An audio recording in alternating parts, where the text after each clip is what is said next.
Connecticut, and New Hampshire. Jerry Americas is an energy infrastructure company dedicated to a low-carbon future while ensuring sustainable, affordable, and stable energy. Here in New England, they operate several generation facilities in our Commonwealth and in Maine that provide over 1,600 megawatts of power in New England. You'll be hearing from leaders from both of these New England Council members in just a few minutes. I would be remiss if I didn't thank a very special friend here. That's Dan Dolan. Dan is the CEO of the New England Power Generators Association, but we're thanking him for two reasons. One, for what he does for the New England Council day in and day out, but also for his assistance in planning of today's program.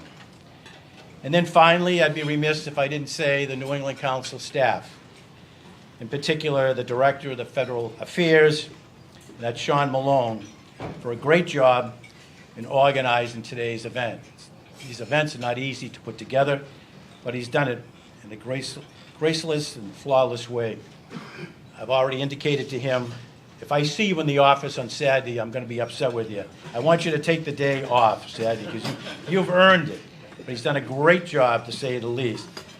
But before we dive into the important subject at hand, I do want to quickly mention the New England Council upcoming annual celebration, which, believe it or not, is 4 months away. And we will be presenting a Legacy Award to two Granite Staters, Senator Jeanne Shaheen, who will be leaving the United States Senate, and also the documentary filmmaker Ken Burns. And we will also honor 3 other New Englanders of the year: mental health counselor and advocate, philanthropist Eliza Dushku Pelindish, Fidelity Investment Senior Vice President, longtime council member Pam Everhart, and the Senator from Maine, Angus King. Needless to say, it promises to be an incredible evening at the Encore Boston Harbor on the evening of October 29th. Last year we had 1,850 meals served. We're hoping that we could do as well this year. And if you're not a sponsor, there's still plenty of time to secure your table. Feel free to speak to anyone here with the New England Council, and you can learn more, to say the least. But today, of course, we're gathered to talk about energy, and in particular, some of the incredible work here in our region to ensure reliability over the. I know that I don't have to tell anyone in this room that last winter was one of the coldest and snowiest our region has seen in many years. What many of you may not be aware of, however, is the incredible amount of collaboration among regional energy stakeholders and government officials to ensure that New Englanders have access to reliable energy during the extreme winter weather. From federal, state governments, to the region's grid operators, to energy generators, transmission companies, and utilities, a variety of stakeholders work tirelessly together during a very challenging time. And today we will learn more about those efforts, and perhaps more importantly, lessons learned for the future. We are incredibly honored to be joined today by the United States Deputy Secretary of Energy, James Danley, who was a valuable partner in these efforts. And later we'll hear directly from some of the stakeholders involved during a panel discussion here. You can find the agenda and the bios for all of our speakers today by scanning QR code at your table. I'm now pleased to introduce my neighbor, Jim Hunt, the Executive Vice President of Corporate Relations and Sustainability and Secretary at Eversource. Again, one of our sponsors, to give welcoming remarks.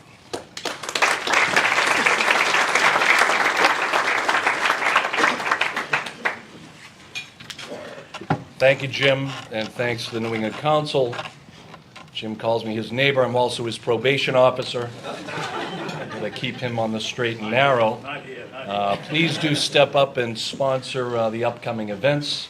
Otherwise, Jim will stand in the back for the second and third collection as he does at our local parish. But I do want to thank the New England Council, and it is timely that we're here for this discussion today. We talked when we were gathering to assemble this panel, we were talking about winter reliability and all the challenges that we face to keep the New England grid safe and reliable for our customers. But here we are, here we stand with near record temperatures approaching, 100-degree heat, and the leaders in this room will have to deal with that wild swing to make sure that we keep the lights on, the air conditioning flowing, and our customers safe.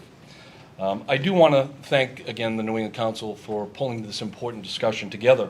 It does come at a critically important time as New England continues to be at the crossroads, addressing resource adequacy issues, continuing to advance the clean energy transition, and what has become a crisis in our region and across the country around energy affordability. The intersection of these three issues we really stand at the epicenter of.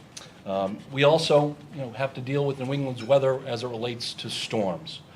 Jim talks about our 4.5 million customers that we serve each and every day. Our 10,000 employees and those of other utilities that are in the room today work hard to restore our system after those damaging storms. This last winter, when we had unprecedented cold, the leaders in this room and beyond worked tirelessly to keep the lights on, to keep the gas flowing, and to make sure that our customers and the residents of this region remained safe. There are improvements that we can make, investments that we need to make to bring more energy and to ease the energy constraints of our region. Had we lost a generating facility last winter during that bitter cold, how different would our discussion be today? As we make investments in new energy sources, we also need to strengthen and develop our transmission grid, something that we are very focused on at Eversource, working with our policymakers in all of the New England states to invest in the backbone of the system to bring that energy into load pockets like Boston. We are keenly aware that affordability is a top-of-mind concern for our customers, for our policymakers, so we need to make those investments wisely and prudently. And we continue to modernize our system with technology across the grid to best utilize all of those distributed resources in a way that optimizes the value of those resources for those ratepayers who are paying the bills. So we look forward to working with all of our partners as we continue in this transition in the region, and we look forward to a really compelling discussion today. So thank you all for being here. And with that, I'll turn it over to John O'Brien to introduce Secretary Danley. John?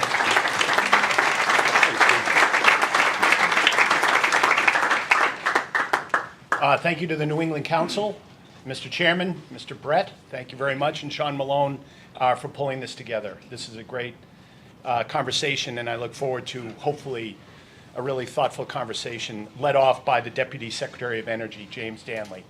At JERA, just a little bit about JERA. We are here in the U.S. and have a presence in the U.S. We're the largest generator in Japan, serving Japan, and also that makes us about the largest buyer of LNG in the world, trying to keep the lights on in an island nation. So we spend a lot of time not only with Deputy Secretary Danley, but others in the Energy Secretariat, and we're really fortunate to have him here today. He was appointed by President Trump to be the Energy Secretary, and he assumed office in June of 2025.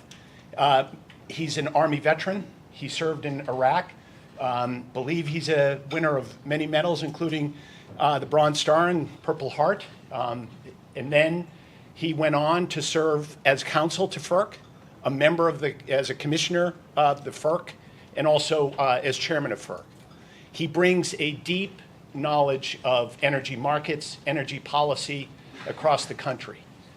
And what I would say is the term collaboration, which Jim used in his introduction of today, he was a key collaborator for the ISO, for all of us in the industry, as we weathered the storm that we're going to talk about a little bit today. And he's very proud of a few people who really helped, I'll let him talk about, but it's a great story, and it's a reason why you really want to spend time with him, because you'll see his passion for how we do our business, how we keep the lights on, how we think about markets, and how we think about how customers have to pay for this vital service that we all need 24/7.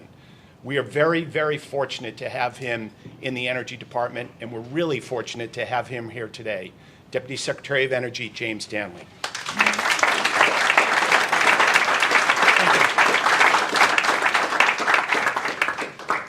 So I'm not sure that I love the word collaborator, right? It conjures up feelings of Vichy France. How about we say partner or coworker?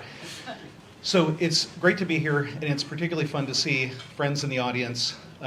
We have former Commissioner colleague Carlton in the back there, who spent many a day with me talking about energy policy. Dan Dolan, who is the long-suffering advocate for the generators in New England. Your service is not unrecognized. Bonzi, who's not an old friend, but having gone through Winter Storm together, certainly feels like one at this point. And we even have the guy who taught me energy law right there, John Estes, who indulged me as a young, enthusiastic, bright-eyed, bushy-tailed associate at Skadden. So thank you. So before I get into the meat of the speech, it's worth pausing for 1 second to just appreciate the fact that we're all in Boston. I know this isn't strange for many of you. You probably live here. But this is coming up the anniversary of the 250th. And it is kind of neat to be in the city that, fought the stamp tax from the beginning. And, Sam Adams led the Sons of Liberty. We had the Boston Massacre, which itself wasn't great, but the follow-on, which was John Adams' heroic defense of the British, created the tone for the American legal system going forward, that everybody had a right to defense. I don't know, it's a storied place, and it's cool to be here on the same week that America turns 250. So usually when I come to New England, which I have done, of course, for years when I was a commissioner, it's occasionally slightly hostile territory, differences in policy views, different outlook on what should happen and how the utility system should be run. One of the things I want to point out after the introduction, which was gracious, is that I was said to bring a wealth of knowledge, or whatever the phrase was. It is worth noting that knowledge really does come down on the regulatory end of things, not the actual running of things, right? It is important to understand that government has its role to play, and in the case of the commission, we are the regulators, and we review your tariff filings, and we make sure the rates are just and reasonable and the like. But the reason why the partnership and collaboration that happened during Winter Storm Fern was so fundamental is that we do not know the systems as well as the utilities do. We don't know the exigencies that could be or will be faced by them, by those utilities, nearly as well as the utilities understand them. And so the proper attitude, I think, in going into any time of constraint or scarcity is to do exactly what I think we did in this last example of Winter Storm Fern. Was a model, an absolute model for how to have intergovernmental and a cross-sector collaboration, is to start talking early before bad things happen, get everything set into place beforehand, and then as bad things unfold, everybody leans on each other and helps as much as possible. So I'll take 2 seconds to just describe how we prepared before we went into it. Susie Wiles, the Chief of Staff at the White House, convened every agency that could conceivably have equities to talk about how we were going to prepare for it.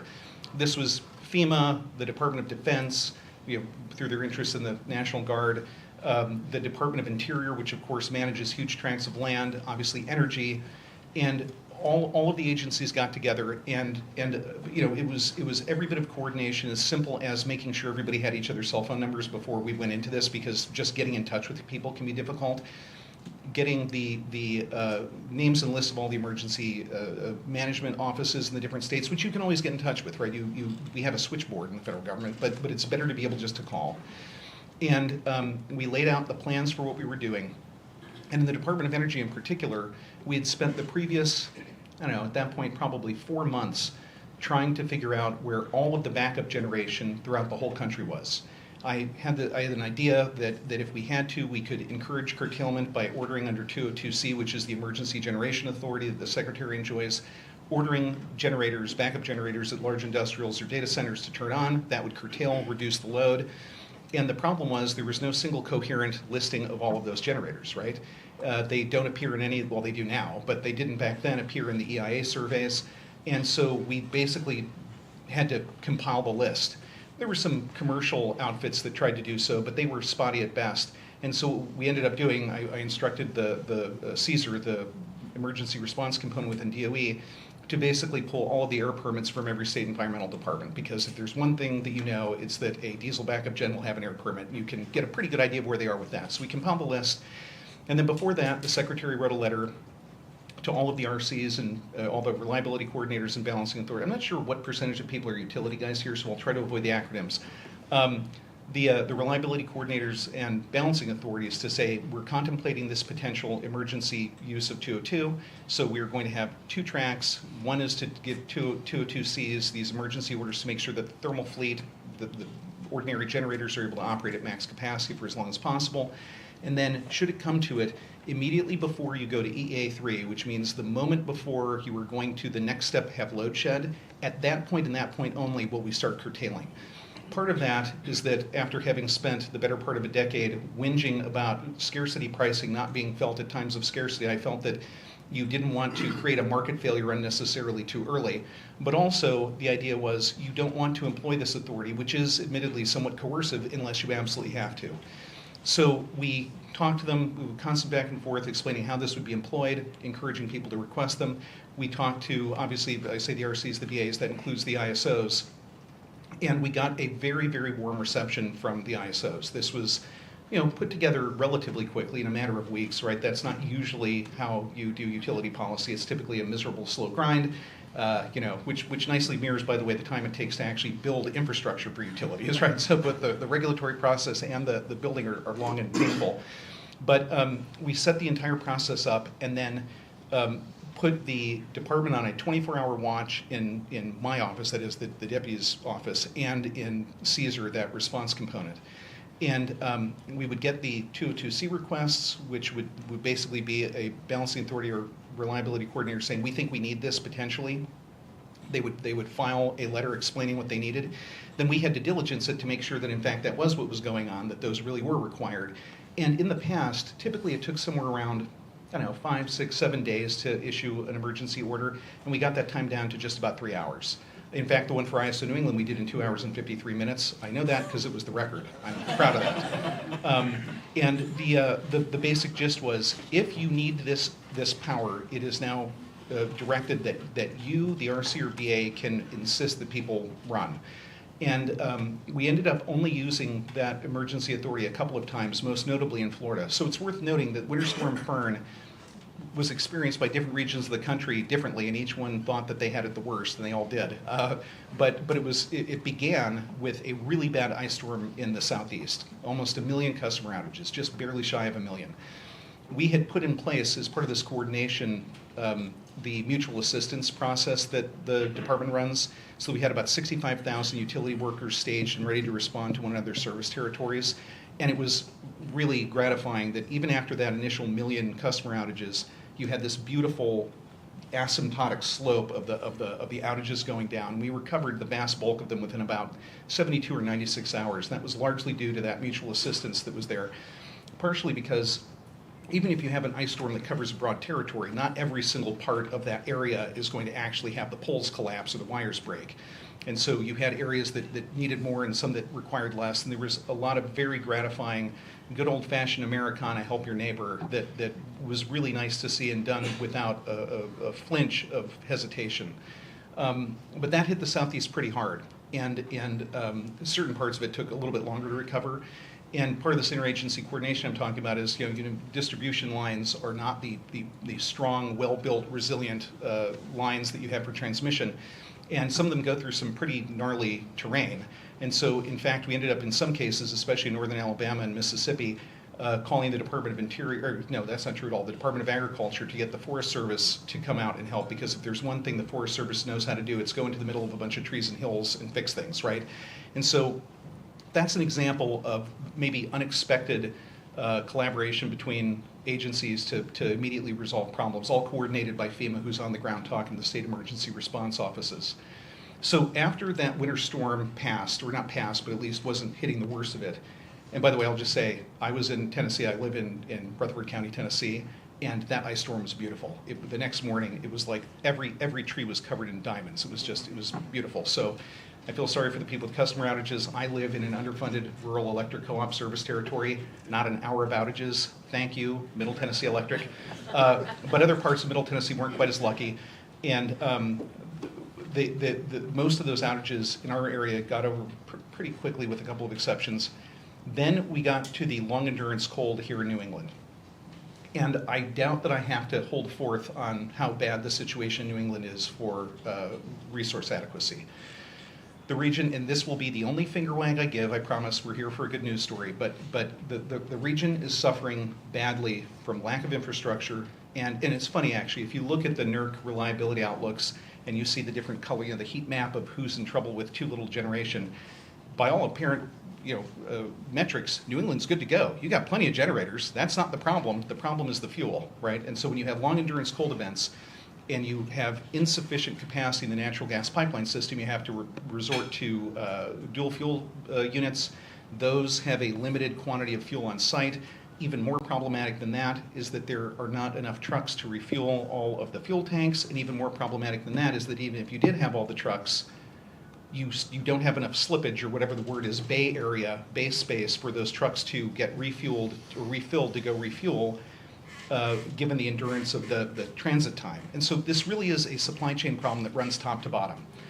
And it can be solved pretty easily with infrastructure development. And part of the problem is that there have been some, again, the only finger wag here, some bad policies that have been implemented in New England.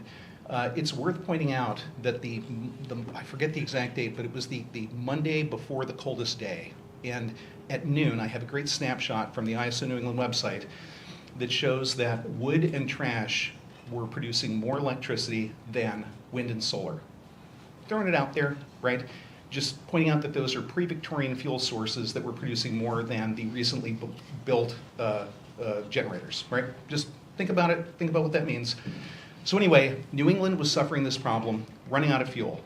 And I'm going to talk about him a little bit more in a minute, but one of the great good news stories and examples of coordination was the Department of Energy working with the Department of War and the U.S. Army Corps of Engineers to get an emergency delivery of fuel to a generator that really, really required it. It was critical to the operation of the balancing authority.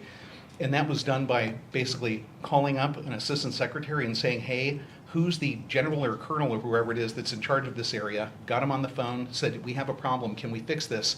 And the machinery worked just because we had thought about it with enough advance warning that we were able to make it happen. That was done, of course, in coordination with both the generator or owner, I should say, and the ISO. Throughout this entire process, I will just say to you that even though all of the RTOs were very receptive, ISO New England was just phenomenal. And for those of you in the room who know me, I am very sparing with my compliments, right? I'm sure my son will be spending years in therapy as a result of that. But I don't say things like this lightly.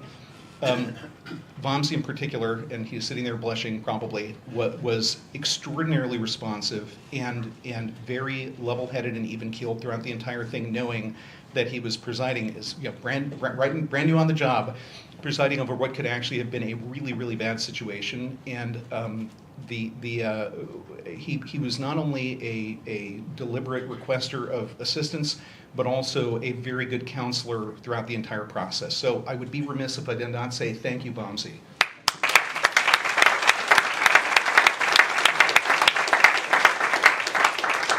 That will be the first of two congratulations today. So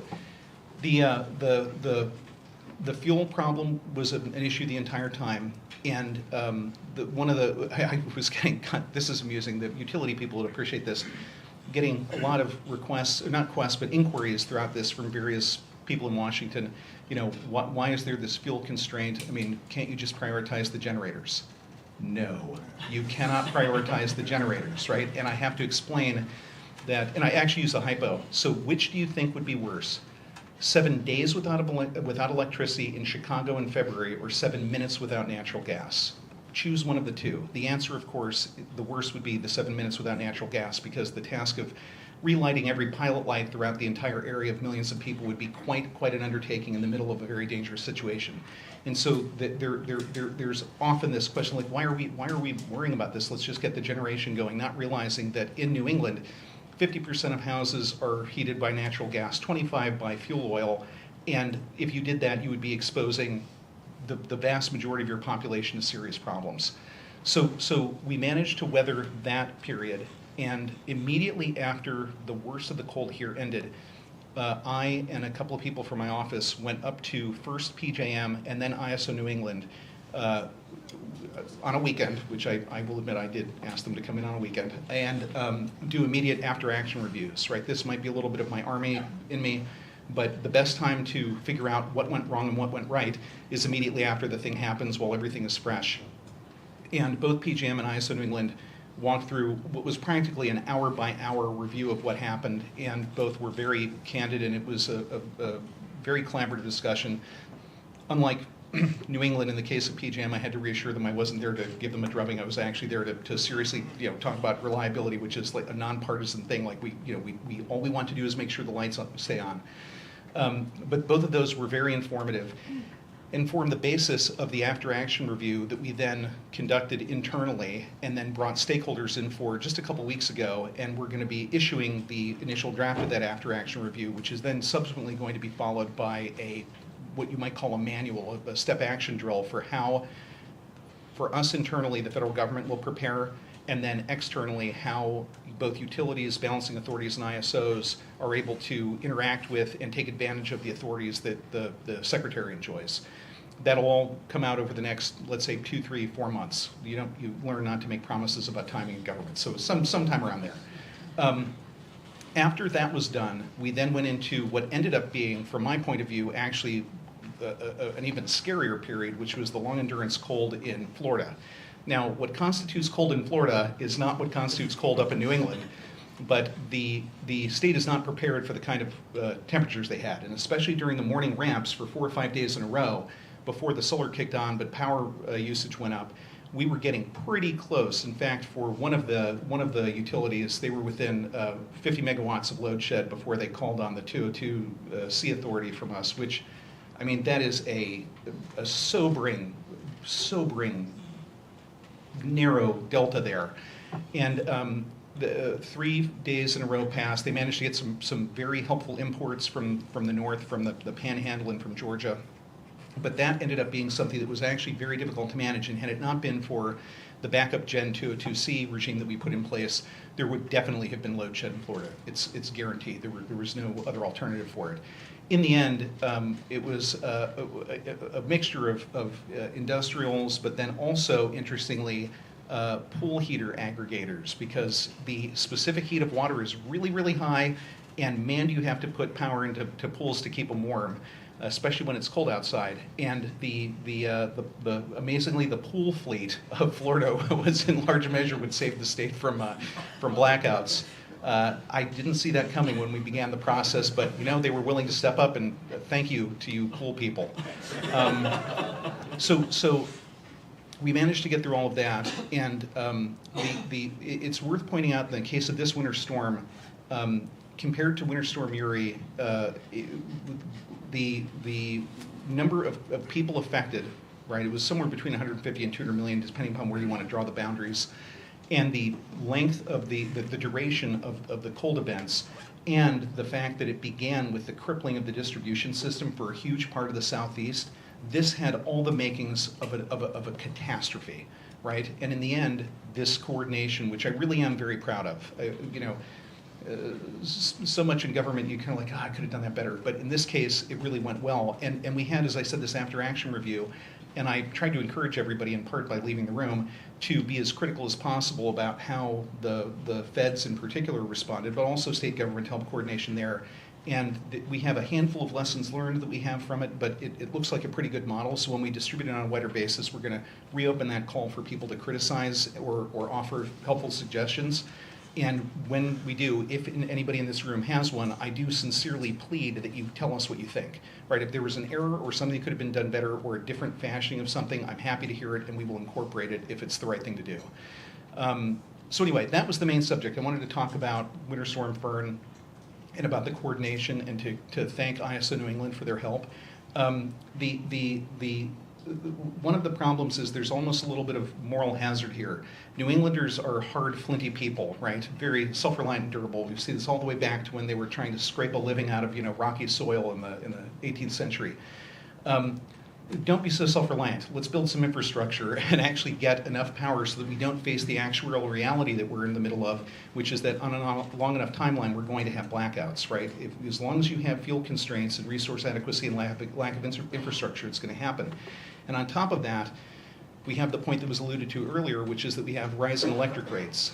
Since about 2021 to 25, this is across the country now, rates have risen about 30%. Now, it's important to point out that they've risen unevenly, right? If you look at the map of where the rates have gone up, or let's say gone up the fastest, they pretty much are a perfect mapping of the most aggressive renewable portfolio standards, right? And that should be apparent to anybody who understands that you have to have double the utility system if you're going to have a really aggressive one, because you have to plan for peak. And as we saw in Winter Storm Fern, you can't always rely on wind and solar to deliver when they're called upon. But regardless, all of those costs can be reduced by building more generation, ensuring you have enough infrastructure both on the transmission side and the fuel delivery side, and you have storage, as in the case of New England, which I think is probably the most pressing imperative at the moment. The DOE is doing what it can with our spending powers to fix problems. We're in the middle of the big Spark effort, which is the reconductoring plan. You don't get more real power delivered by reconductoring, but what you can get is a larger footprint over which the pre-existing fleet can deliver its power, and so that at least will give you a little bit more utilization from the assets you already have. We have a very aggressive plan that was the result of some very aggressive executive orders issued by the president on nuclear power, quadrupling the size of the nuclear fleet in the next couple of decades.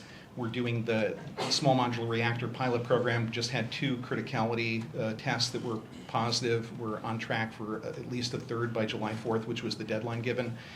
Those are very promising because not only are they untethered from the natural gas pipeline system, because right now the stopgap would be let's build gas, right? But you still are constrained by the topology of the natural gas transmission system. In the case of a small modular reactor, you can basically place them wherever you want, and you can place them wherever you want without the massive system upgrades that are necessary to accommodate the kind of capacity that an AP1000 would bring. There's always going to be a place for AP1000 gigawatt scale reactors, but SMRs are great because you can place them strategically to deliver the ancillary services that are required to support the operation of the bulk power system. And then we're doing a bunch of upgrades and restarts. I just went out to Iowa to Duane Arnold to celebrate the restart of the 3rd. We also have Palisades and Crane Energy Center, 3 Mile Island, renamed. So we have those, and we have upgrades that are going to give us about, I think the number is 10 gigawatts by the time we're done with those. And so that is going to help. And then we are using the loan authority in the Energy Dominance Financing Office to issue loans on very favorable rates with long terms so that we can build more infrastructure and generation as quickly as possible, and do so in most cases so far ensuring that the residential ratepayer won't shoulder the burden of any of that cost. And so in the case of Georgia, for example, they agreed that they would have a 2-year rate freeze, which is fantastic news, especially in a time of rising rates. And in fact, one county actually abolished the property tax. Right now, that's government for the people. Right? You think about how happy people are about that. So we're doing as much as we can to develop this. We're trying to push as much wise policy as we can. The president insisted, for example, in the case of the hyperscalers and the data center developers, that they sign the ratepayer protection pledge to guarantee that they'll bring as much, not as much actually, more generation, new generation, than they will consume as load wherever they build a new facility. These are all efforts to make sure that the bulk power system is amply supplied with as much generation as possible going forward. So that's the quick rundown on what we're doing to try to solve the problem. I think probably it would be interesting if we go to Q&A, and I'm happy to take whatever questions, and I'm not shy, as I often say, of saying no if I don't want to answer it. So go right ahead. We do have a couple of minutes. The Secretary is also going to stay and make some final remarks at the end. So he's here for the duration of our forum here. The only question I would have is the AI, and in particular, the demand on electricity. Is there anything in the administration working on that? So the ratepayer protection pledge is probably the most important single thing that has been done, but there's something broader that should be mentioned about this. I think I probably get 3 questions about AI and electric rates for every question on every other subject put together. And there is a problem. So the utility people in the room will understand this just automatically. There is a very intuitive sort of Econ 101 horse sense assumption that people have that if you have these big hungry data centers gobbling up all of the electricity, then that means there's going to be scarcity, supply, demand. Okay, that means my price is going to go up. In fact, that isn't true, or at least it's not the entire story, right? The way you lower utility rates is by having a large fleet of generators that whose capacity reserve as a system can meet, with a little bit of a fudge factor, meet peak demand, right? Everybody leans on everyone. Least cost dispatch, you have the least costly electricity at any given moment, constrained, of course, by the operating characteristics of the generators and the fuel costs and so forth. You want to have the largest amount of load possible served by that in order to spread the fixed cost of the system across the largest number of customers, right? And so the analogy that I use is the most expensive electricity in the world is at the top of Mount Everest, where you have to drag your generator, your wires, and your load up there with you, and you're running a system for yourself. The cheapest is in a modern industrialized economy where you have terawatts of both load and gen, and you are always dispatching the least cost with a robust transmission system that can get that least cost generation where it needs to go. So if you're asking what we're doing about that, the answer is we are ensuring that we are bringing more generation, since the Ratepayer Protection Pledge, ensuring that the developers are bringing more generation than is necessary to meet their load to the system. And we are trying to resolve as many of the regulatory burdens possible that impede, let's call them both commercially viable and engineering-wise acceptable interconnection. So the Secretary filed a Section 403, which is the petition for rulemaking by FERC to consider sort of liberalizing the regime for interconnection to allow either co-location or approximate location of generation to load. That had been sort of called into question by a decision of the Commission a while back that I believe was misread, but nobody here probably wants to get into the nuances of an interconnection service agreement proceeding at the Commission. I love them, but I'm sure nobody else does. I do love them. But by reducing those regulatory burdens and by increasing the amount of gen that people bring, and by encouraging as much generation build out, especially over the long term in nuclear, and fixing the supply chain constraints that are restricting the rate at which new gas gen can get online, that should do a lot to help the problem. If, however, states decide, because the Federal Power Act has reserved the right to the states to determine their generation fleet, if they decide that they're going to have an expensive double utility system, there's very little that can be done, even with spending by the federal government. What has to happen there is that the sovereign responsible will be held accountable for it, or the people like the policies and they double down on them. That's just the way it goes in federalism. Questions for the Deputy Secretary? Dan Dolan. Mr. Secretary, so one timely issue is just this morning the Supreme Court appears to have fully overturned Humphrey's executor, yeah. as the former general counsel of one of those agencies, the former chairman, and now in a cabinet agency. Curious your reactions, thoughts. Where do we see this going in the early days as the world tries to adjust? So you can imagine, first of all, I was anticipating this as the outcome, as I think just about everybody following it was. So does everybody know, chorus of nods or shakes of the head about Humphrey's executor? Oh, actually there are some shakes of the head. Okay, so very, very briefly, without getting into the details of the case, Humphrey's executor is an ancient case that stands for the proposition that when Congress creates a multi-member independent body like FERC or the SEC or the FTC, that you can protect those members from removal, saying something like on good behavior, or you can't remove them absent malfeasance or neglect. that flies in the face of a theory of the separation of powers, the unitary executive, that says the president cannot have subordinate officers that exercise presidential power that he cannot remove, in part because it's an irreducible constitutional minimum that the power to direct is incident to the power to remove.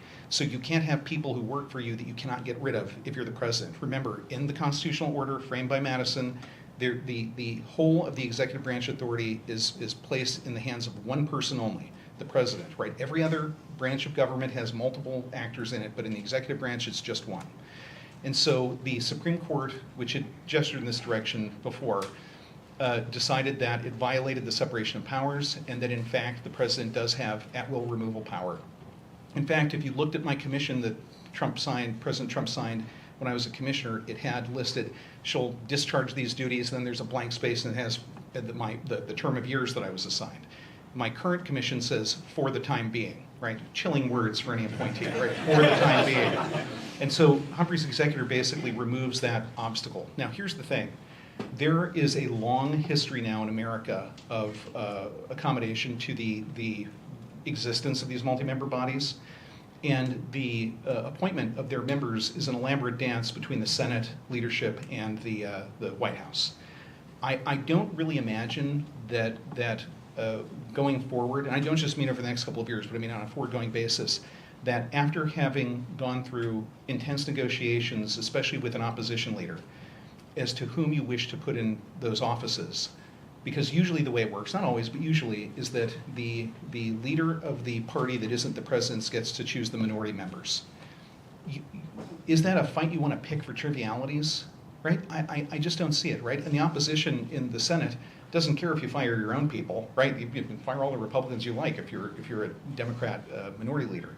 So I think that there's going to be a little bit of resistance to just the sort of totally at-will removal that the executive branch agencies have, because it's pretty clear the way it works. The president points at you, the Senate, if they confirm, you're in, and that's it. But I do think that it will sharpen people's attention a little bit, knowing that that truly errant votes are going to be looked at more askance.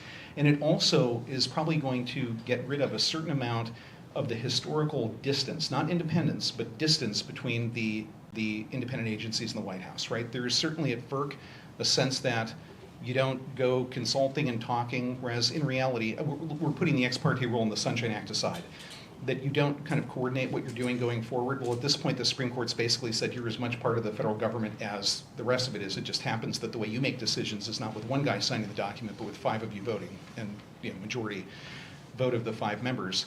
So there will be a difference, but I don't know if it's going to be quite as profound. It certainly is a moral victory for the unitary executive types who believe in it strongly. I always did. And when I was the chairman, my attitude was, at an absolute minimum, those functions that are rightly considered executive, right? So in other words, those functions performed by the chairman, qua chairman, were absolutely directable by the White House. So if you're the chairman of an independent agency and you're asked, how many pencils did you buy last week? Because only the chairman can do that. You have to answer it, because at that moment, if you don't, the president is perfectly free to designate somebody else chairman. You are removable as chairman. That was not the opinion held by most people that held that office. They felt themselves to be fully independent historically, but I thought that it was only logical that for those functions at a minimum. Now, as a commissioner, at the time, it was believed that only for cause removal was available, so saying you shall vote this way might be different. But for the executive functions, I always thought that that was completely within the heartland of that presidential authority. Time maybe for one more question, if someone would like to ask. Yes, ma'am. Hi. Do we have a, Can you guys hear me okay? yeah, I don't know if we have a mic. I would just love to hear a little bit about any roadmap for conservation efforts as well, in tandem with all that we need to do to ensure we have grid reliability. If you have anything that you want to share about. So it is not really within the jurisdiction of the Department of Energy to do that. That is really an EPA function, and I'm not just doing a Heisman here. Yeah. I am, by constitution, as anybody will tell you, a jurisdictional minimalist. I have never seen any jurisdiction I didn't want to get rid of, and no function that I did not want to divest myself or my agency of having. So, and I have these Senate hearings to prove that. The EPA is the primary federal instrumentality to deal with such things. And then there are individual agencies whose organic statutes also sound in conservation efforts. The most obvious being the Department of Interior and the Department of Agriculture, right, through the Forest Service. Certainly from the standpoint of those who are concerned about such things as a primary policy objective, the Department of Energy's extremely aggressive nuclear power development, I think, probably falls within that. We're also doing a lot of work. It's still relatively in its infancy as a technological undertaking, but in geothermal. But the main objective that we have, bar none, is to ensure affordable, reliable, secure energy. And the way to do that is to increase the relative proportion of dispatchable generation in the generation fleet. And the concern that when you have regions like New England, for example, that are fuel scarce, that we're going to worry in moments of emergency, I dismiss that argument completely, right? You don't want people to freeze to death today for some theoretical benefit tomorrow. But certainly, given the tenor of your question, I would think you would take heart in the fact that we are kicking off a real nuclear, look, people have said in the past many times over the decades, we're on the verge of a nuclear renaissance. This time it's actually real. It's really happening. I'm not kidding you. It's really happening. And I can prove that actually with some numbers, which is that we used to have, for example, the small modular reactor pilot program I mentioned. Those were reactors that existed only on paper up until this year. And they have gone from paper reactors to prototyped, completely completed safety reviews, operational and efficacy reviews, and criticality in the course of just over 10 months. But more importantly for the numbers, we have people investing tens of billions of dollars of free market capital, which shows that the market's wisdom declares that this is a worthy investment. And so the nuclear renaissance is upon us, and that certainly would be, I would think, a key to the policy objectives I assume you were advancing there. Okay, I felt like I didn't leave enough time for questions, but my apologies. I think it's. Anybody else? Unless there's one I think question. this might dovetail nicely. Any updates on the pursuit of fusion? Okay, so we know that fusion exists. A little bit cloudy, but you can see the sun. It's a thing. And the DOE actually had the first Q greater than 1 fusion reaction done by mankind when we had the NIF, the National Ignition Facility, take a diamond pellet that had fuel in it and hit it with the most powerful laser at the narrowest possible tolerance, and you got a picoseconds worth of, I don't remember how long it was, but very short exothermic reaction. So unless the model you want is to have a machine gun that fires diamond pellets into an ultra high power laser, we have not yet proven out the mechanism by which to do it. Now, we have had some extraordinary advances within the labs in fusion, and we created, in fact, this year, an Office of Fusion within the Undersecretary of Science's office.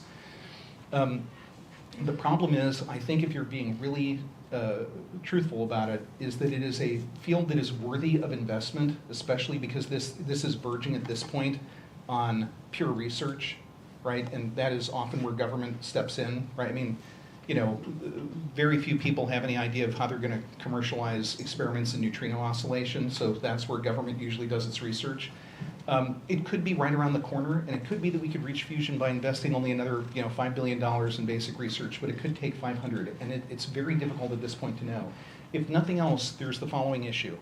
There is, assuming you're using a toroidal magnetic field, the total flux of heat at a given radius is going to increase increase as you decrease the radius by a distance squared, right? So it's an exponential function. The closer you get to it, the higher the flux per square inch. Well, the problem with that is it's very difficult to produce these stable magnetic fields, and if you make it too small, the entire facility will immediately evaporate, and if you make it too big, you can't hold the reactant atoms together. And so this comes down to things as simple as material science, which it's very difficult to pull that amount of heat away from the materials as quickly as you need to. That seems like a trivial question compared to something as profound as fusion, but it really does come down to that. And I would be reluctant to give a prediction as to how far along we are, but I will say that it is one of the 3 major undertakings of the Office of Science, right? We're doing the Genesis mission for AI, which I will take 10 seconds, I'm sorry to talk about that, which is harnessing all of the data, the huge data set across the labs, training models on them to then increase the efficiency of every dollar spent on research, and we're expecting something like a 5x or 10x increase in the value of the money spent on research. Spread that across the entire $1 trillion per year of American R&D, and just think about what the value ultimately of such models would be. The second one is quantum computing, where we have spent a lot of money, and the DOE has always been at the forefront of that. And then third is fusion. So it's one of the major efforts. It's just very, very difficult to predict. It's like asking when will we figure out the graviton. I don't know. Fundamental research like that can be hard. Well, again, I want to thank the Secretary for making a special trip up here. Now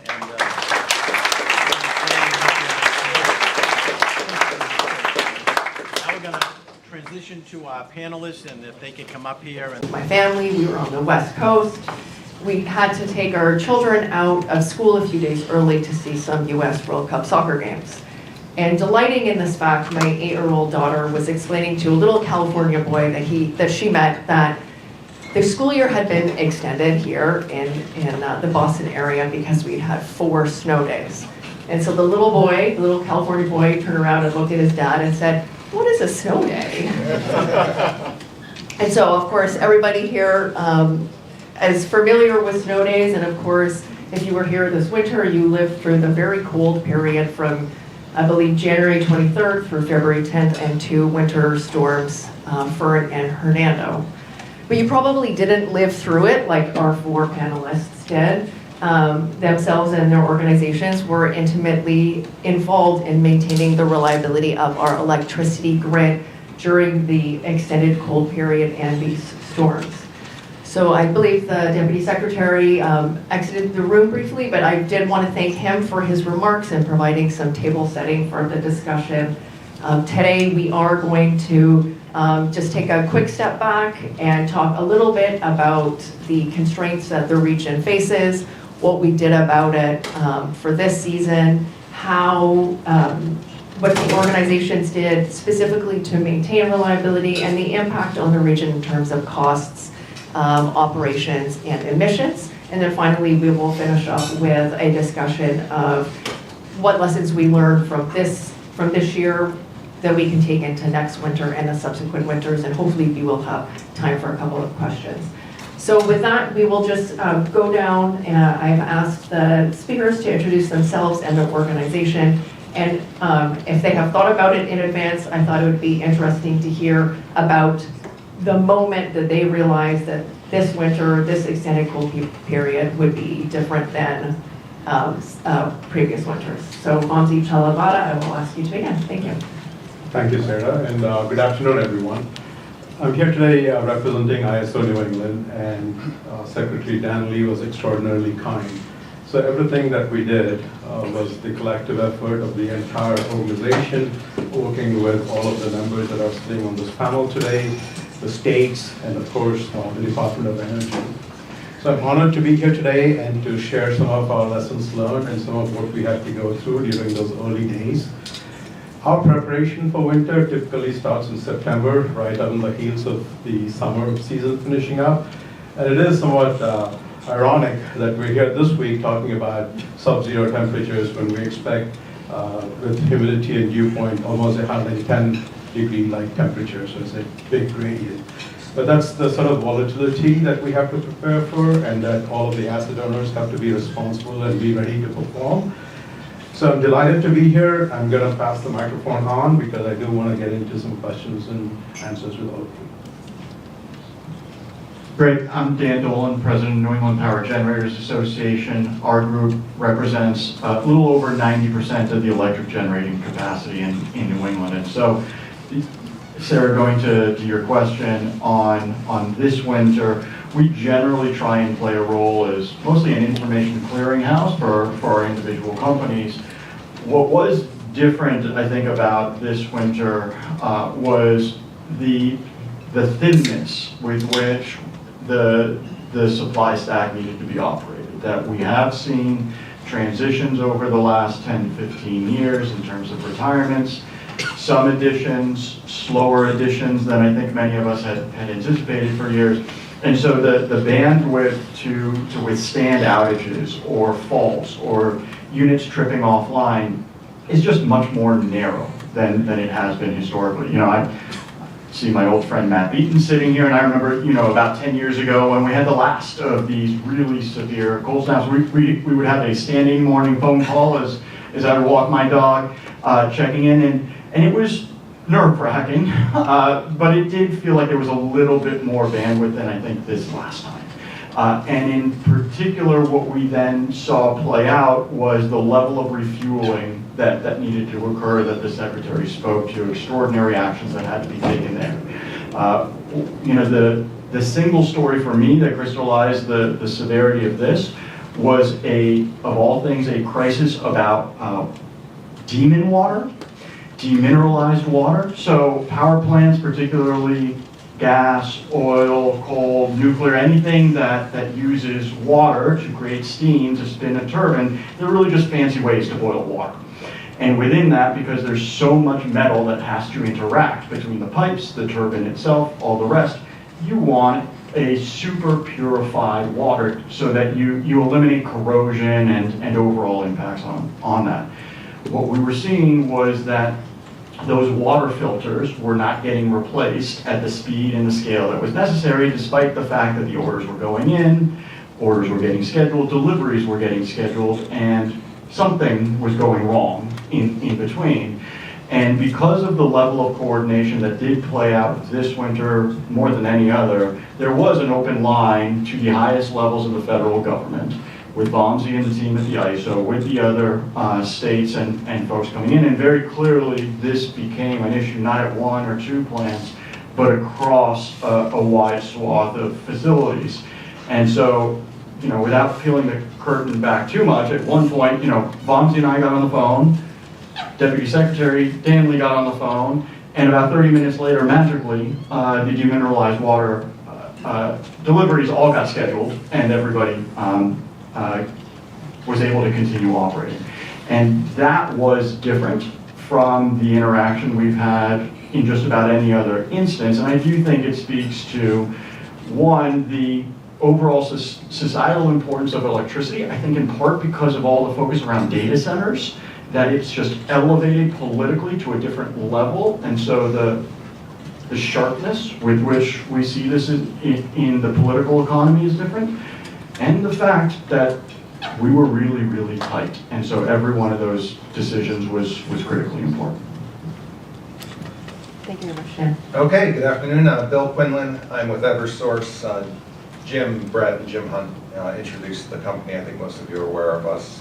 We're the largest utility in New England. We're also the largest transmission owner and operator in the region. We operate about 50% of the region's bulk transmission system. That's the high voltage system that ties the generating sources basically to load pockets. I'm the president of our transmission grid across the 3 states. And we're going to talk a bit about, you know, what did this winter do to our system, both at a transmission level, at a distribution level, and what does it, most importantly, tell us about the future. I fully agree with the Deputy Secretary and with Dan about the tightness of supply in particular and the need to make investments to essentially provide more margin to the system. So look forward to the conversation. Thanks. John O'Brien again, Genera Americas. We own generation here in New England. I think one of the focal points for today will be our canal plant, which some of you will see as you sit in traffic going to the Cape for your 4th of July weekend if you go that way. We have 3 units there, and as the conversation continues, I'd ask you to think about maybe remembering Commonwealth Energy, because that's who built the canal units, 2 of the 3. So they are circa 1968 and 1974. There's an ability to run on oil, which becomes a big part of the story. Both the need for the oil and the need for storage of oil. There's a 3rd unit there that was built in 2019. But as we think about infrastructure, and what Secretary Danley spoke about, and how we think about costs and where actually ratepayers maybe should be putting money, just remember that Vamsi called us one day, very nervous, to make sure that our antique units, Canal 1 and 2, were able to run because of people have reflected about how tight the system was on those days, and the continuation of the weather over a period of days, which is more important than the temperature, really. So just keep that in mind. 1968, 1974, those two units were absolutely needed. Thanks very much, John. I know not everyone in the room is as familiar with the energy industry as our speakers, and I also know that the Secretary did touch on some of the largest constraints in the region. And Vamsi, I was just curious whether you had anything that you wanted to add to the Deputy Secretary's remarks with regards to some of the challenges the grid faces in the winter in New England. For a long time now, New England has been energy constrained. And so for us, getting new sources of supply is important, but we also know how difficult it is to build things in New England. And so therefore, we're left to making sure every piece of equipment that's on the grid is used to its maximum output. And so this winter storm was a very perfect case study for that. Almost every asset that was in New England had to outperform its expectations. Our cold winter snap lasted 18 days, which is extraordinarily long. 18 days, the coldest it's been in 20 years. Our energy consumption has gone up, our demand is going up. And so we, going into the season, run millions of simulations to understand what our vulnerabilities are. But the thing that's always at the back of your mind is, was that enough? And what if those millions of simulations weren't sufficient and you missed maybe an obvious break in the system infrastructure? And I was 23 days into my job, so that was also adding to some pressure because you of course want to do well in your first month. After they've just given you a word of confidence, the last thing is to make a call that says, oops, I'm sorry.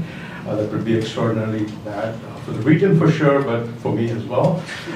With that said, it was also sort of a real wake-up moment on the power of communication and what happens when we work as a team, right? I mean, it's no secret that I've had more calls with Secretary Danley and Dan in those 2 weeks than I've had with my family, right? We've spent hundreds of calls at all times of day at home. I remember calling Secretary Danley at 11:30 at night, and he was talking to his son. And that was the level of collaboration it took, because we just wanted to make sure that the resources were fueled. At one point, for our older units, the oil levels had dropped to 8%. 8% in a time where you're using 4 to 5% a day leaves you with literally a day and a half left of fuel, right? So it becomes mission critical that that resupply happens. The dual fuel units, of course, were trying their best to get the trucks delivery to their sites. We're glad we made it through 18 days, and the question that we keep asking is, what if this was a 23-day cold event? What if it was 25 days? And that's the difficulty of climate change, is we're experiencing events that are unplanned for. When we go back to the last 60 years and we look at the coldest winter periods, none of them lasted 18 days. We had severe cold. Maybe there were 2 instances of cold worse than what we had this year in the last 60 years, but they were for shorter durations. So that's what we need to prepare for now, is long duration, extended cold snap, which means the generation assets, the transmission assets have to perform at all times, and our margin for error is really tight. And the last thing I'll say on this is, we're in a region where we're very reliant on Quebec and our neighboring areas as a source of energy supply, right? And so when those areas are equally stymied with extreme cold, those protections break down, and that's what we saw, was New England had to largely operate as an island. And back to the wake-up moment was when we were actually running oil units here so that we could supply power to Quebec on the first day, on the 23rd of January, which was the start of our cold day.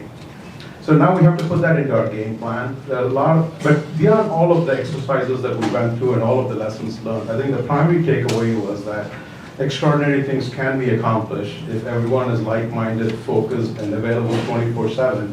Not that that's the way you want to manage an operation, But knowing that it's there as a backstop is extraordinarily reassuring. And I think that my thanks to my fellow panelists, to all the asset owners in New England, and to the Department of Energy. Secretary Danley's not here, but he and his team were available 24/7.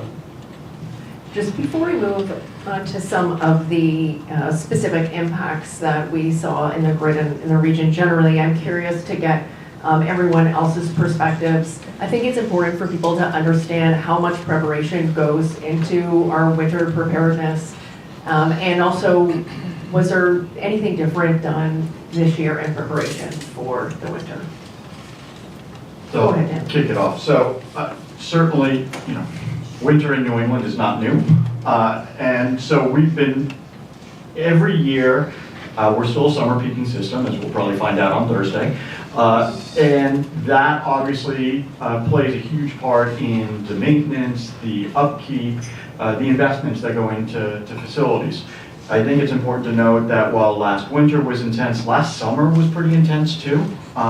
June 24th was the highest peak demand day in 13 years. Every single power plant that was available was necessary on that day. So then you see those shoulder months, the fall and the spring, becoming the main maintenance cycles across the board. And certainly going into this past winter, there was a lot of expectations of we were going to need to go into that. And fortunately, knock on wood, I think that those preparations worked out very well. There is a lot of that the ISO does ahead of time, the millions of runs of models that Vamsi spoke to. The 21-day forward assessments are critically important for us to get a sense of where are all the other facilities. And then I want to also shout out the Massachusetts Executive Office of Energy and Environmental Affairs. It's a mouthful. They have a standing weekly phone call of the emergency management preparedness offices of not only all the other New England states, our friends in New York, FEMA's a part of that, and then they bring in all the industry folks from the utility side, fuel producers, certainly generators. That's a really helpful clearinghouse as we try and get a sense for where is the playing field overall. And again, what was a little different in this instance was just the frequency of some of those conversations, whether with the ISO, the federal and the state partners, and it did go across the board of seeing extraordinary action on 202C. I know in several states they suspended some of their own programs to allow facilities to operate above even the state limits, bringing in fuel trucks, and we consistently see those waivers granted in the winter months. There's a lot that goes into it before we then talk about, okay, where do we go from here? But I think in this winter, it was a mix of the preparations to me look very, very similar to any other winter or peak season when we went into it. It was the response in the moment that I think was a little unique compared to prior years. I'll just say from a utility perspective, when we see a storm like Winter Storm Fern approaching, it triggers a lot of action, not surprisingly. So the Deputy Secretary referred to mutual assistance. That's essentially a voluntary agreement among all the investor-owned utilities in the country to support storm restoration in other areas. So a week prior to Fern impacting our system, we, along with other New England utilities, triggered mutual assistance up and down the East Coast and then west all the way to the West Coast and started bringing in resources. That brought about 2,000 line crews to actually handle restoration, because most of the focus here has been the discussion of the cold, right? And thankfully the lights did not go out as a result of the cold. We actually did have some very significant customer impacts because of the snow and the winds. Portions of our service territory, the South Shore, the Cape, the islands, 3 feet of snow, hurricane force winds. I think our highest winds were clocked at almost 80 miles an hour on top of 3 feet of snow. I think we had about 500,000 customers out at peak. So it was a very impactful storm at the distribution level. We'll talk about the transmission, the bulk power system and generation a lot later, but the impact on customers. I suspect some of you are impacted and had an outage. You could be assured that we were preparing for that a week in advance, brought as many resources into the region as we possibly could, obviously restored the system and our customers just as quickly as we could. If you look at it from that peak of 500,000 down to full restoration, it was very impressive restoration, and one that at least our company is very proud of. I know the other distribution companies are as well. As a South Shore resident, very impressive. So, It's good to hear. I would say that just before we think about the immediacy of the storm and getting ready when you see weather, just a shout out to the people who, the men and women who operate our power plants, similar on the distribution side, but there's a whole seasonal prep that goes on. We have an outage schedule that has to be approved by the ISO to make sure the ISO has enough generation. We're definitely trying to take all our plants off to make sure we've solved any issues that we see that are forthcoming, to make sure that we are ready for the summer or the winter.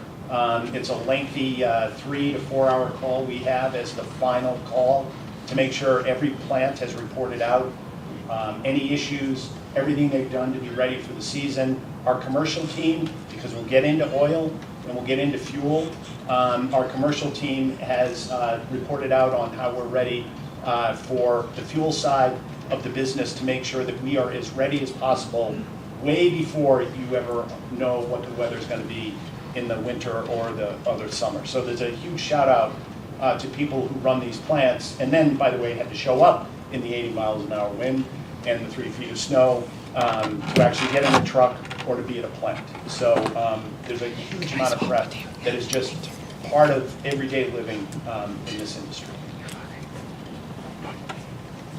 All right, thank you very much. Let's move now towards unpacking some of the impacts that we saw in the region and on the electricity grid. I know Jim Hunt in his opening remarks mentioned energy affordability. This, I believe, was the most expensive winter in terms of electricity markets ever. Bill, I'm wondering if you can talk to us a little bit about costs that maybe some of your ratepayers saw during this time. Yes, certainly. So you mentioned it being an expensive winter, and it certainly was. I think Bob's here, and Dan, check me if I'm wrong, but I think the wholesale energy price tag for this winter was about $6 billion across all of New England. That's 2.5 times the average winter. So a very expensive winter.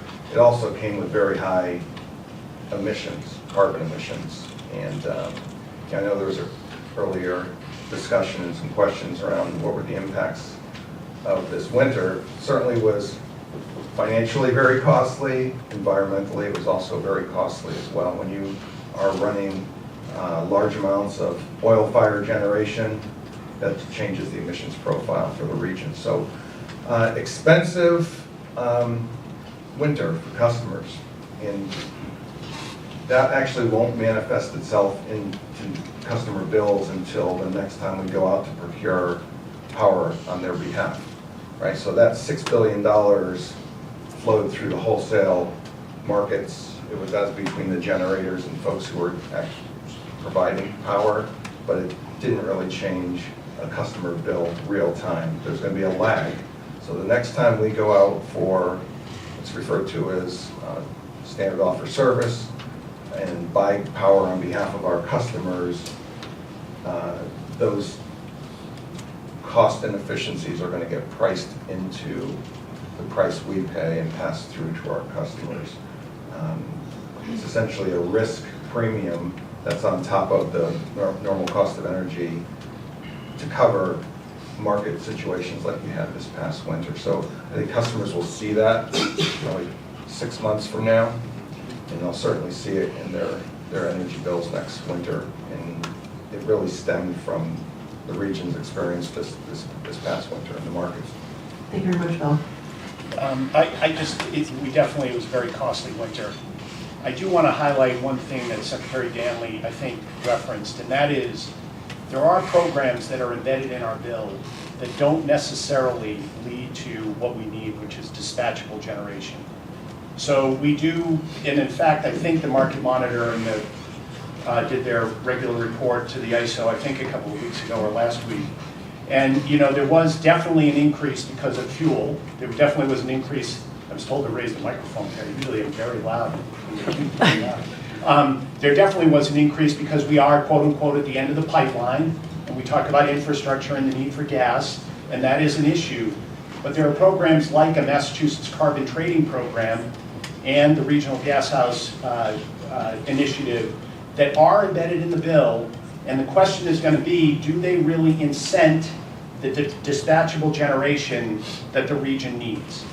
So when we think about costs and how costs are actually helping both resource adequacy and in fact bringing on generation that is dispatchable, that might not be a 1968 plant running on oil, we do have to, I think, talk to policymakers about some of those things that are embedded in the bill that really don't then lead to the type of generation or the type of infrastructure that is needed.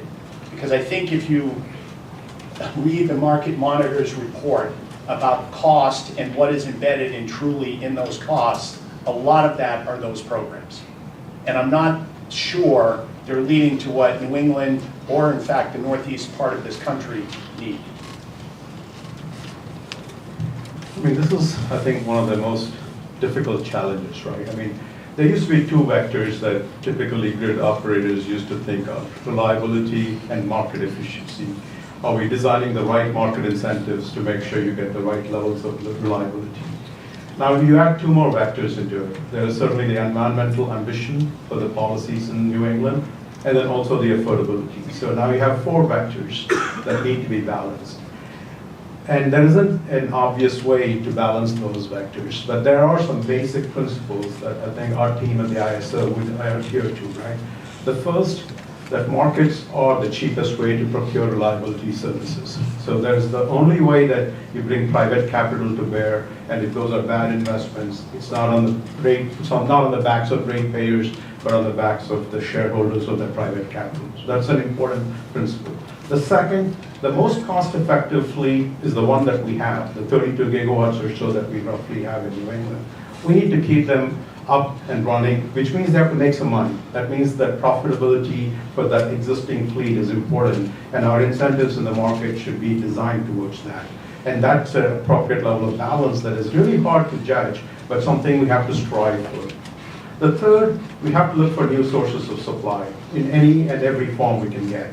At one point, New England had this vision of having offshore wind, which could have maybe shorted way out of this logjam, but that's now uncertain and maybe delayed quite substantially.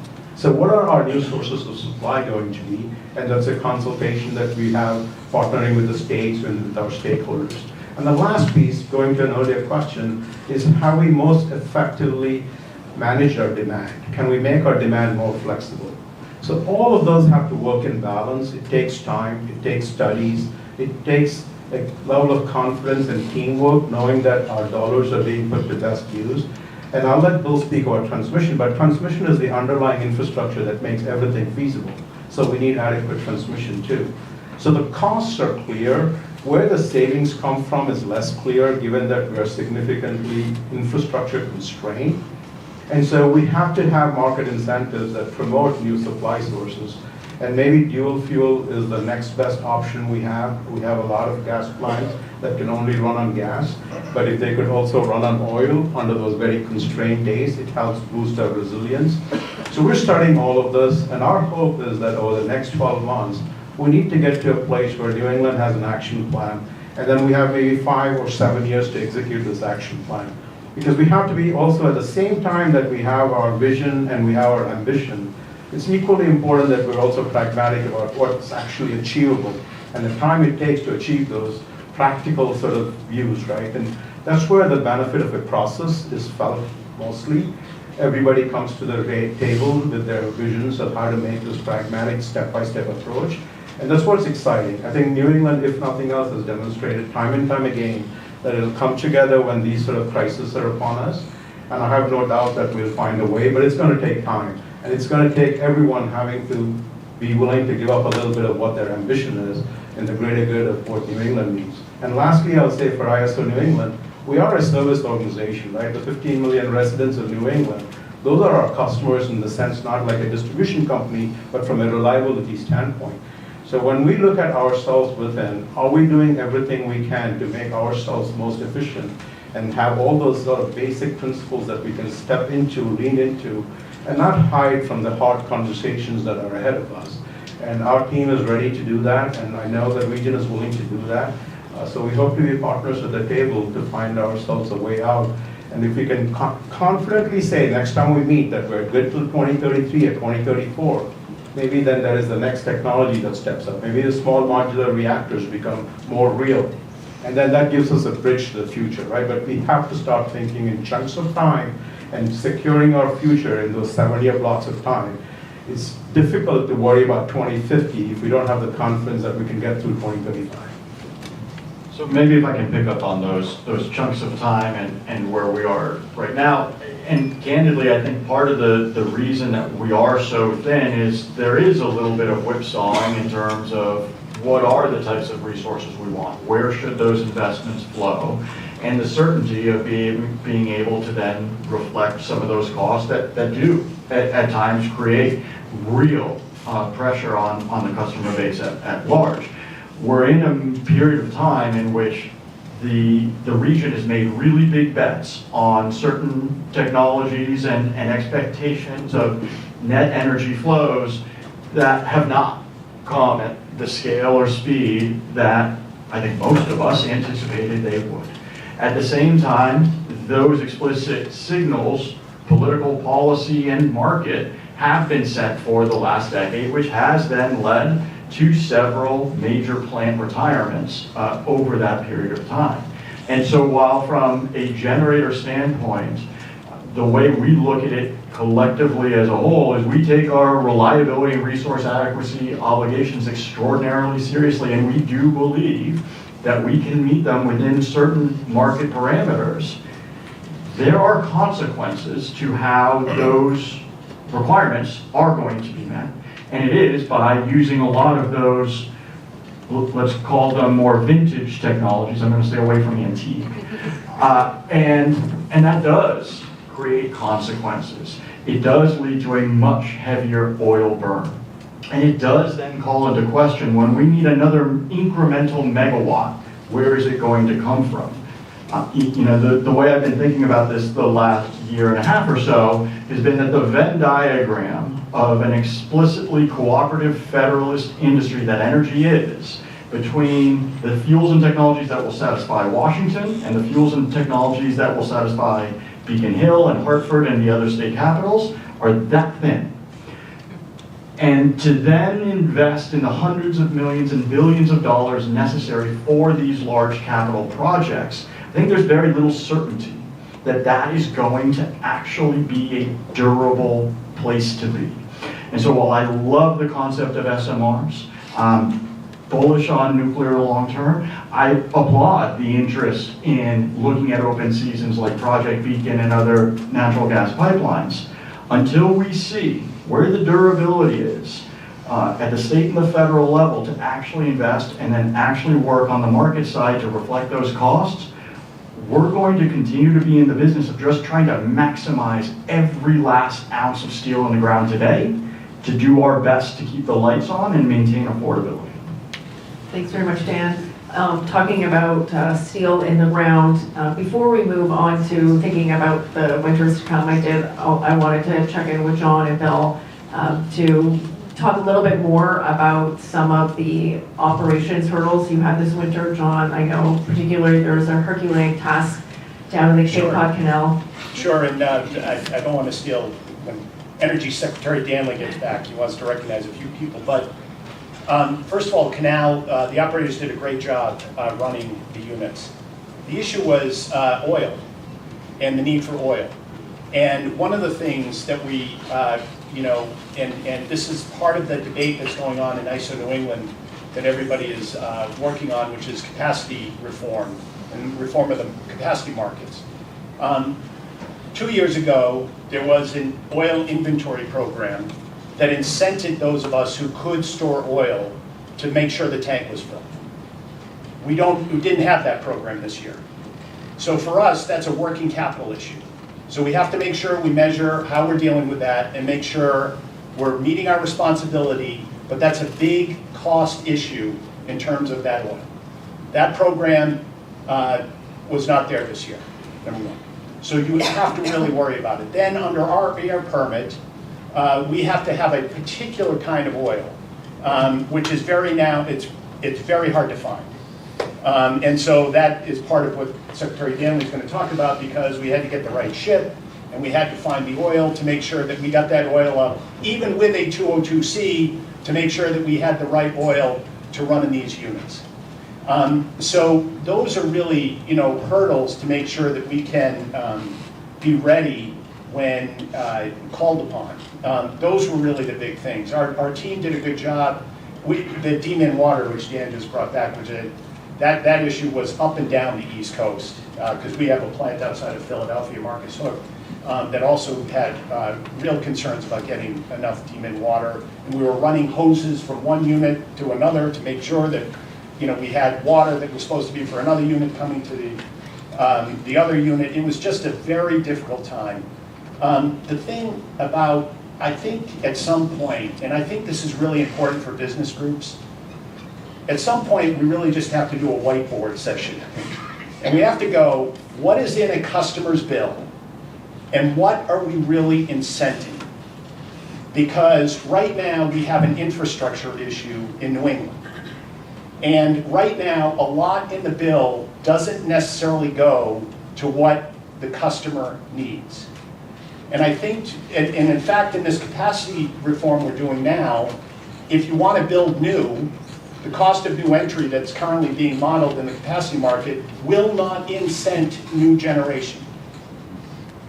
So the issue is breaking down the bill and figuring out what, in fact, is going to incent the new infrastructure, whether it's transmission, distribution, or whether it's generation.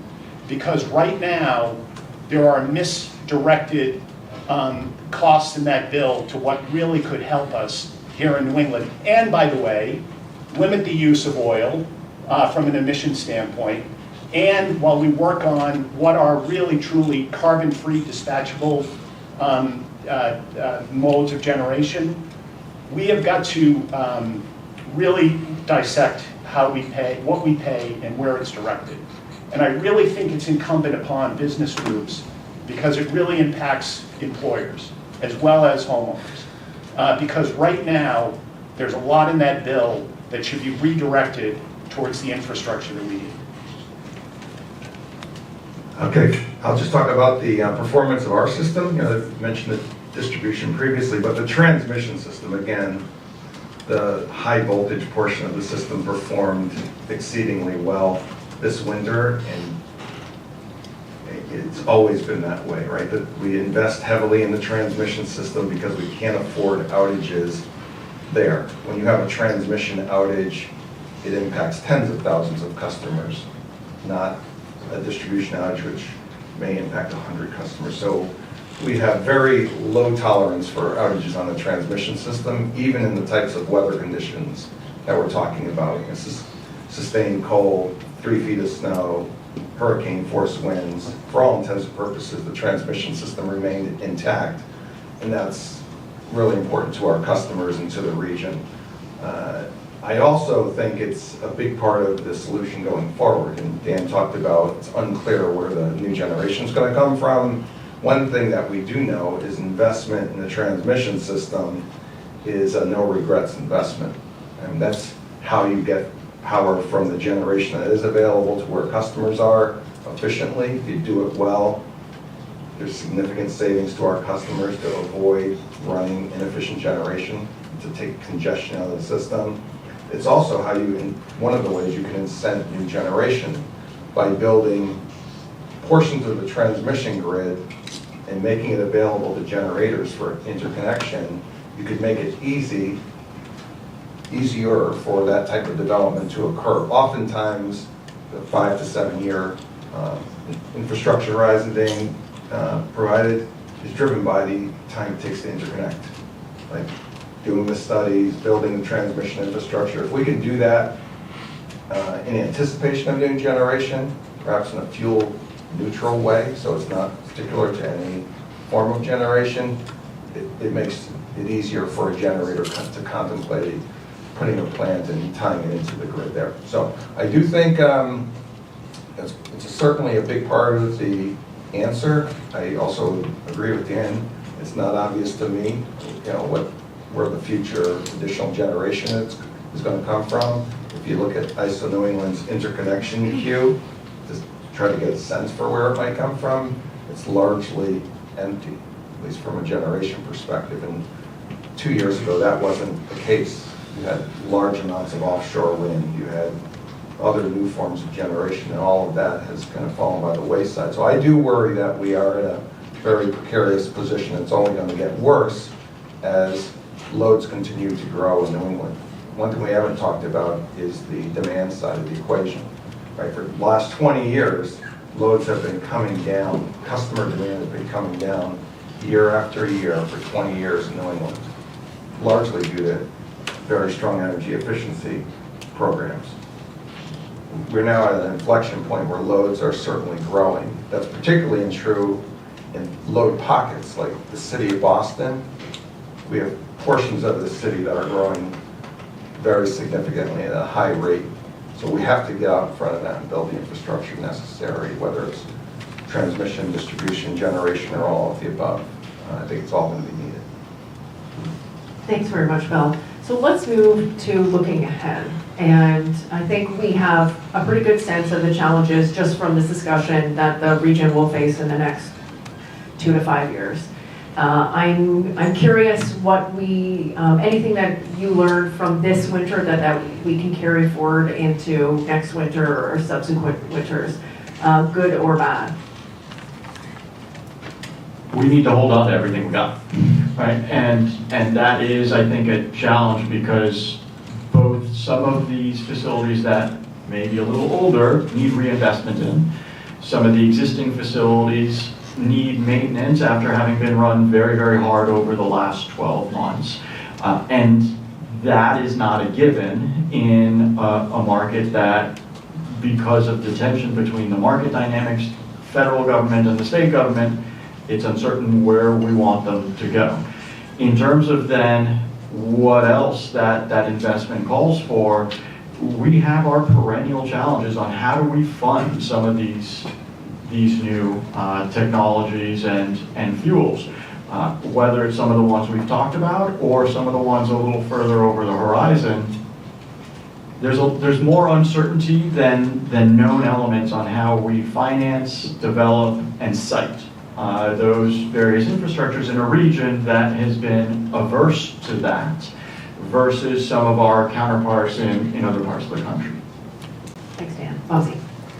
So I think if you map on the x-axis the time and on the y-axis the series of actions that need to be taken, there's certainly lessons learned from this past winter that we need to study for this upcoming set of winters. We had an 18-day cold snap. We need to extend our simulations to maybe 23 days or 24 days to understand the durability of New England and from a resilience standpoint.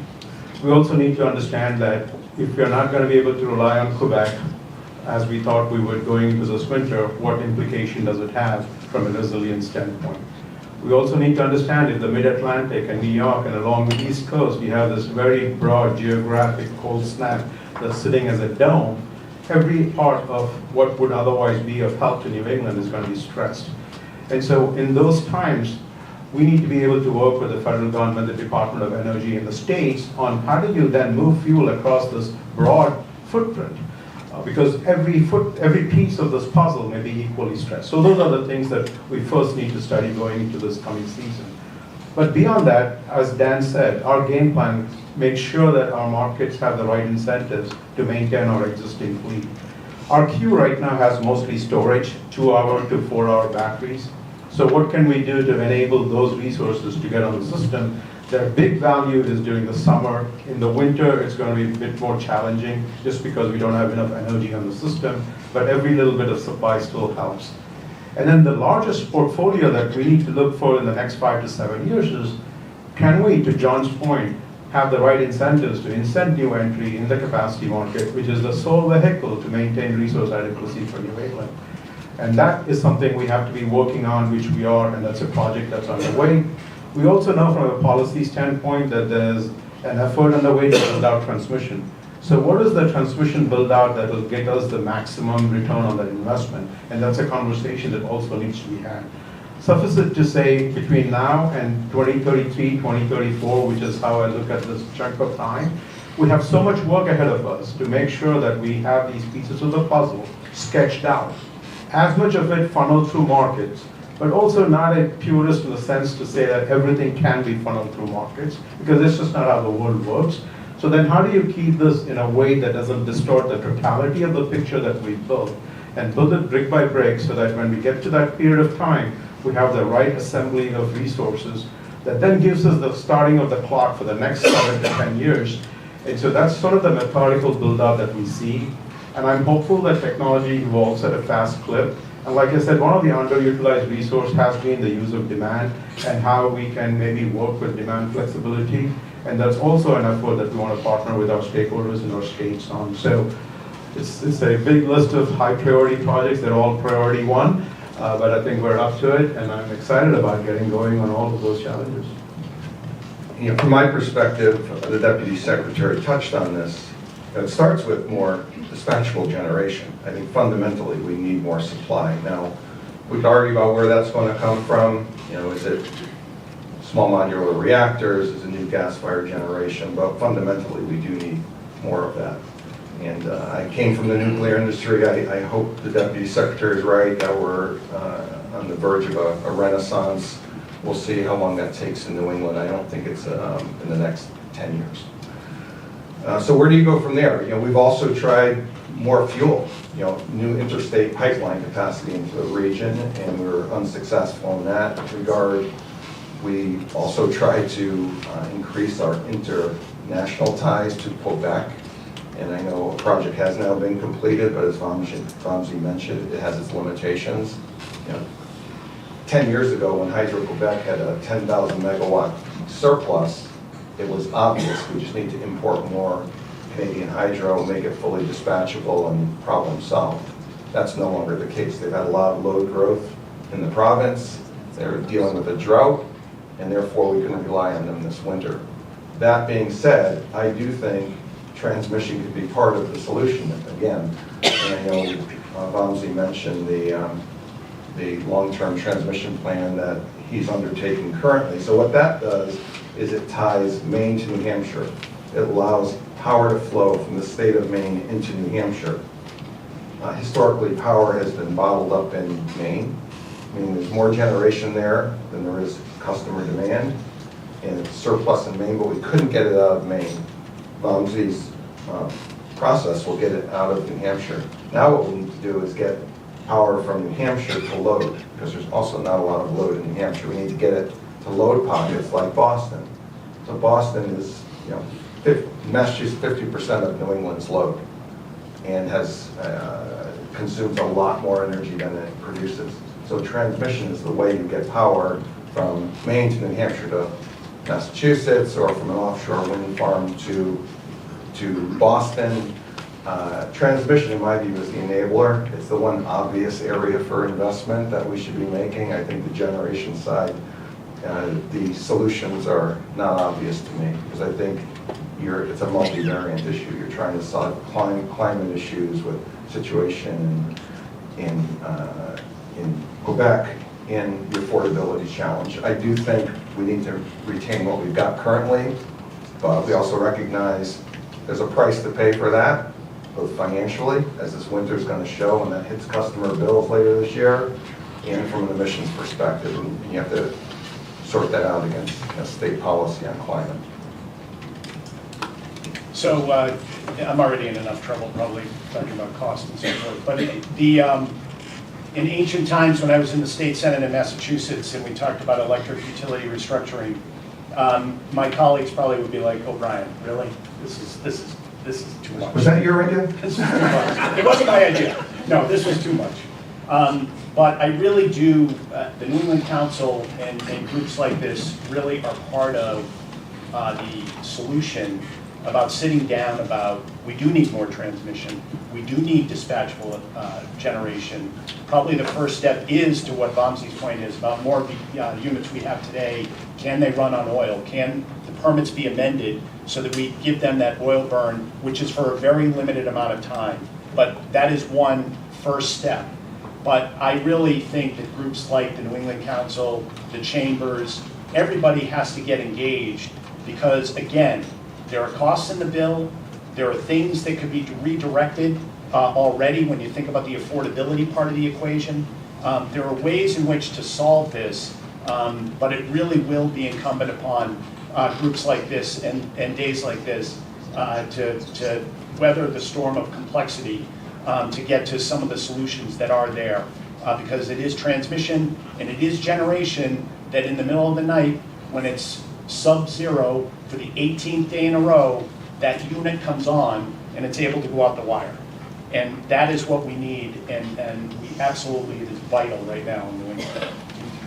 And if I could, picking up a little bit on that, and maybe as a segue into the closing remarks here, as hard as all of this is, and the challenges I think that we've described are extraordinarily real, I also hope this group takes away that more than this group and others here, there were thousands of people who worked day and night and took extraordinary action to continue to keep this system stable, reliable, and keep it all flowing.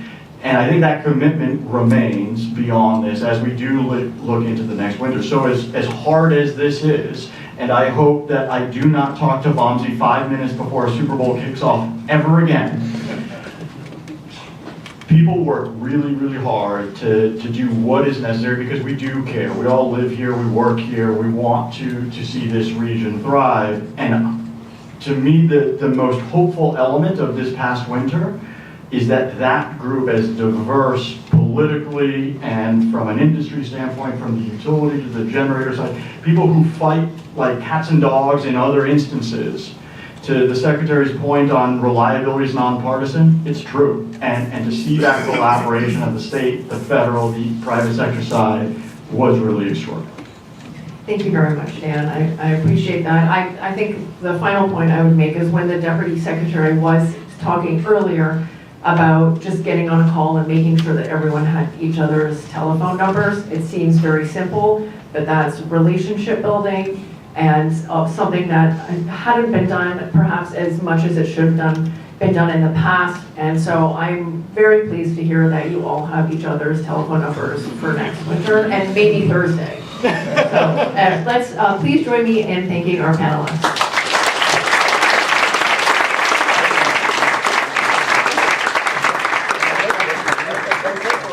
Just want to thank Life is like when you're deputy secretary, so apologies for that, but I caught the end of it, and that was a perfect segue.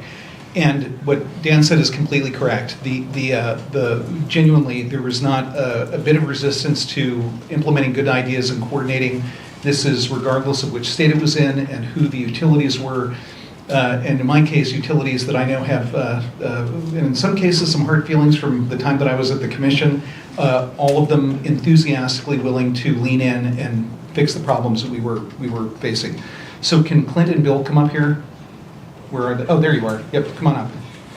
So among those people who leaned into it, we have Clint Walker. So I have been talking about the winter storm in various fora. I did a presentation, for example, with the Neighborhood Chairs Committee, a couple of other places too, and I keep telling the story about what I denominated the guy who saved New England. So I will tell you that I met him for the first time today. He is extraordinarily humble, which means he will not brag about himself, but I can. And the one request I make is that if I get anything wrong, do not correct me, okay? So during the storm, Clint took the PGC Alexandria, a Panamax tanker, through Buzzards Bay and the Cape Cod Canal to deliver fuel oil to the canal generating station. This is a generator that hadn't had a refueling by barge, I think, for more than a decade at that point. And it had been rerouted from the Lewards to come up here to make a delivery. Was it Curacao? Which one of the Lewards? Do you know where? Was it? It was, yeah. So, you know, I'm sure the crew was disappointed to hear that they had to leave the sunny climes of Curacao to head up to Cape Cod Bay. That's not fun for them, but they too leaned in and helped. In order to get this ship into the delivery point, we had a problem, which was the 38-foot draft, when fully laden, apparently would not be accommodated by the canal. This required coordination with the Corps of Engineers and the Coast Guard and the Department of Energy, and obviously the state government too. They have a say in such things, and the utilities, right? Or I should say the generation owner. So it is told, and you will not correct me if it's false, so it is understood the only one of the pilots available who actually had the experience to do this was in fact the man standing to my right here. And I have this image of Captain Ahab on the deck with 60-foot swells and men being swept overboard and standing on the quarterdeck issuing orders, batten down the hatches and all that kind of thing. And I'm sure it was just like that because along with the history of patriotic revolutionary fervor here in Boston, we also have whaling and the great history of the seas. That is my image of it, and it's sticking with me, and I won't hear otherwise. So to dispel all of those myths, I believe, and this is a dangerous thing to do, ad hoc IT attempts, but we have a video that's going to run for about 30 seconds. Oh, there it is. You go.